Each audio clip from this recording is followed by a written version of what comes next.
So, ini bagian terakhir my storytelling.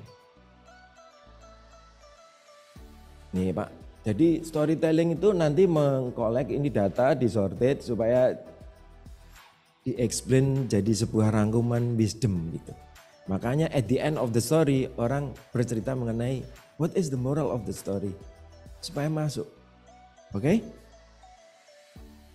Ini buku saya ada 1, 2, 3, 4, 5. Saya belajar menjadi penulis ben ora pikun.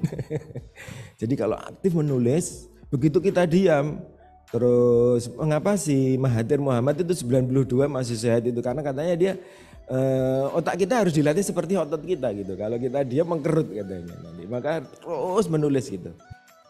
Kita adalah lidi. Saya adalah lidi. Tapi kita sapu lidi. Jadi seorang direktur nggak bisa melakukan perubahan secara sendiri, maka harus menggerakkan orang lain. Tapi ginilah menurut saya berkomunikasi. Nggak ada satupun saya lihat yang BA, texting. So everybody pay attention on my speech. Because you deliver the messages with the story. Bahwa culture itu nggak bisa dipisahkan dari strategi. Strategi, policy, resource itu nggak bisa dipisahkan. Makanya harus diintegrasikan antara culture dengan strategi, policy, dan resource. Ini adalah inputnya. Kemudian yang kedua adalah talent dan performance management. Jadi dari rekrut itu harus masuk. Makanya kalau misalnya culture kita rendah, mungkin kita nanti akan kasih surat ke bagian rekrutmen. Apakah core values itu benar-benar menjadi indikator ketika merekrut?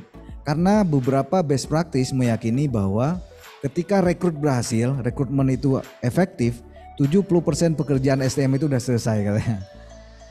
Kalau salah rekrutmen berarti 70% itu menjadi PR kita gitu. Yaitu harusnya dari rekrut, talent sampai performance management. Nah di IP alhamdulillah sudah sejalan, bahkan para ranger ini menjadi salah satu pertimbangan untuk menjadi talent di talent pool gitu. Karena apa? Ranger itu adalah orang-orang yang bisa menginfluence role model. Itu adalah indikator leader pastinya.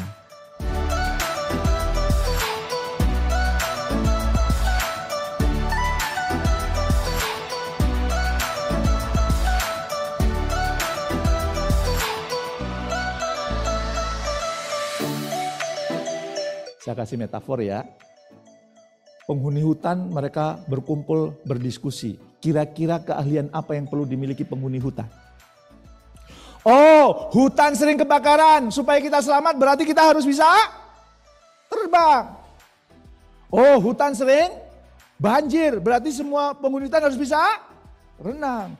Hutan itu liar. Maka seluruh penghuni hutan harus bisa lari sambil lompat. Akhirnya orang HRD di hutan itu bilang, oke ya, berarti perlu ada training 3, yaitu terbang, renang, lari sambil lompat. Hari pertama senang, hari kedua gelisah, hari ketiga berantem, hari keempat trainingnya dibubarkan. Kenapa? Karena gajah dipaksa terbang, ayam dipaksa berenang, cacing dipaksa lari sambil melompat. Sampai kiamat gak bisa Bapak dan Ibu. Dan saya bilang sama orang itu, jangan-jangan anak Anda potensinya gajah dipaksa terbang. Sampai kiamat gak bisa. Anda stres, anak Anda stres. Jangan-jangan anak Anda itu kualitasnya cacing. Bisanya di bawah tanah. Sekarang suruh lari sambil melompat. Berarti Anda durhaka sama anak kalau kemudian tidak mengembangkan sesuai potensinya. Begitu juga pimpinan bisa durhaka kepada anak buah. Kalau sudah tahu kelebihannya A, ya dipaksa dia mengerjakan yang D. Oke, ngerjakan D apa tidak sesuai kelebihan? Boleh, tapi itu sebagai wadah untuk mengasah, menutupi kelemahannya. Tapi kalau kita mau optimal, justru kita fokus pada kelebihan. Nah, saya pernah diskusi dengan beberapa human capital dari berbagai perusahaan. Kenapa sih sekarang training itu kadang-kadang tidak membuat perubahan yang banyak? Iya, karena yang di training adalah kelemahan. Yang dicari itu gap. Akhirnya orang berangkat training itu merasa dia kurang. Terus gimana? Perusahaan-perusahaan ternama itu justru lihat apa kelebihannya, apa kekuatannya, training kelebihan kekuatannya, setelah itu suruh kontribusi sama perusahaan. Dia akan tumbuh jauh lebih bagus.